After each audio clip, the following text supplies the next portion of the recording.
What happens when two legends collide? Boris Spassky and Mikhail Tal at the Montreal International in 1979. We know Tal, a very aggressive attacking player.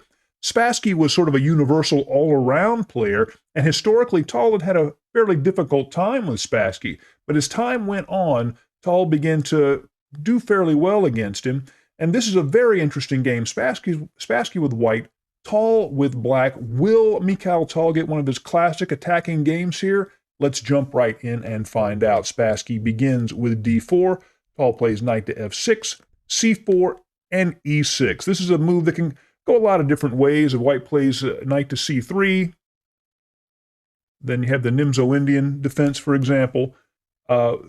Knight to f3 was played instead by Spassky, and here black has a lot of choices. You can play into the Queen's Gambit with d5. You can play the Benoni with c5.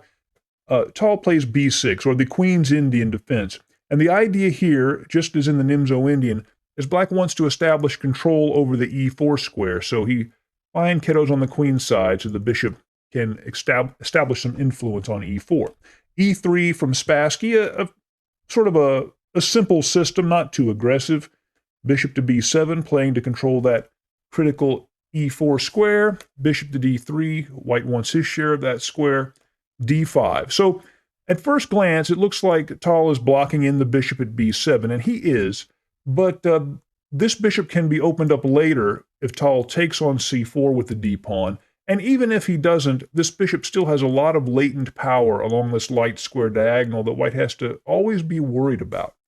b3, we see Spassky sort of imitating Tal, and they're developing in a very similar way. Bishop to d6, both sides castles.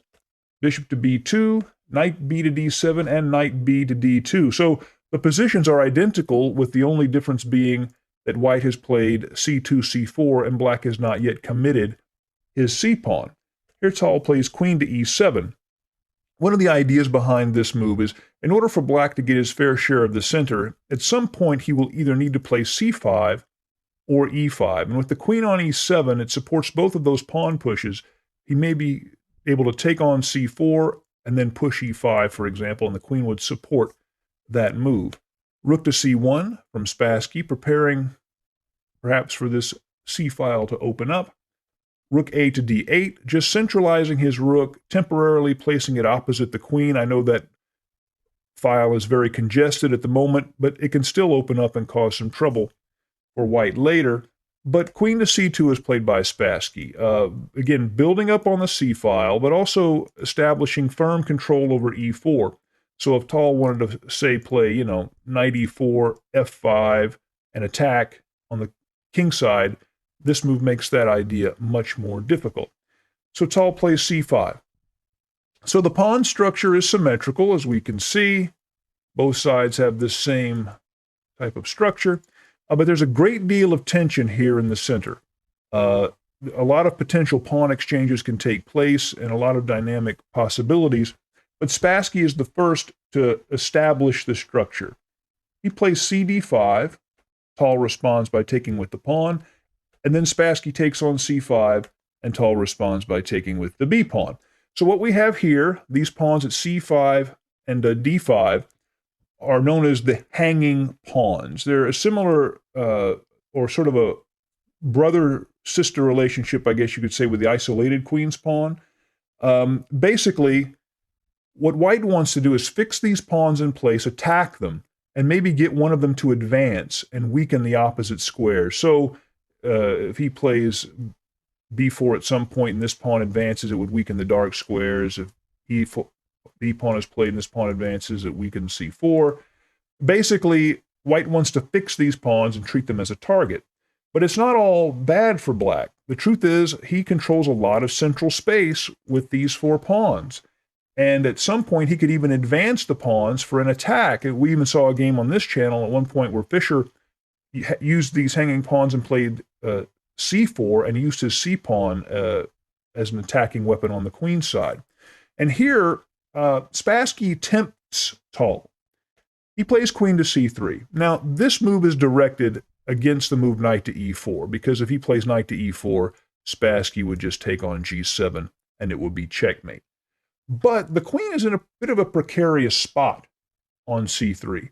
And he is inviting Tal to play d4 and open up this long diagonal for his bishop, even at the cost of a pawn. But we know Tal, he would never worry about sacrificing a pawn. So this is a very provocative move from Spassky.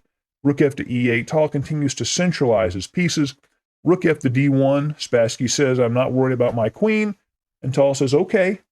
And boom, he plays d4, opening up this long diagonal for his light squared bishop. And also, you notice his dark squared bishop is also on a nice diagonal. So Tal's pieces are in a pretty good position to attack the king side. Spassky takes on d4, Tal retakes, and the best move here looks to be knight takes d4. That's the computer recommendation. But we can understand why a human being would not want to play this move against Tal, because that actually further opens up these diagonals, and now even h2 isn't even covered by a knight. And that's a little bit scary. Turns out a computer can defend this, but a human being just doesn't want to do this. The second best move was probably queen takes d4, but then after knight to c5, black is threatening to get the key light squared bishop. He's also threatening bishop h2 check, followed by rook takes queen. So because of all of that, Spassky plays the move queen to a5, but that looks to be a little too slow. And also, there are two problems with it. First of all, it leaves the pawn here. So Tal still has that pawn, and this pawn controls some very key squares. But also, we'll find that this queen is not well placed, and Tal finds a perfect way to exploit its presence on the a5 square.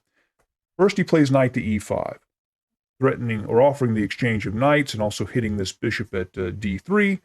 So knight takes e5. And of course, Tal is not going to retake with the queen, because then the queens would be exchanged, and this is perfectly fine for white. He wants to keep queens on and keep up the pressure, so he takes with the bishop. Here, knight to c4 is played by Spassky, putting pressure on that bishop. And the problem with knight to f3 is that Tal could just chop it off, and now these pawns are a wreck around Spassky's king, and after a move like knight to d5, the queen is coming in, the knight is coming in, and he's in terrible shape. So to avoid that, he plays the knight to c4. He wants to put pressure on this bishop.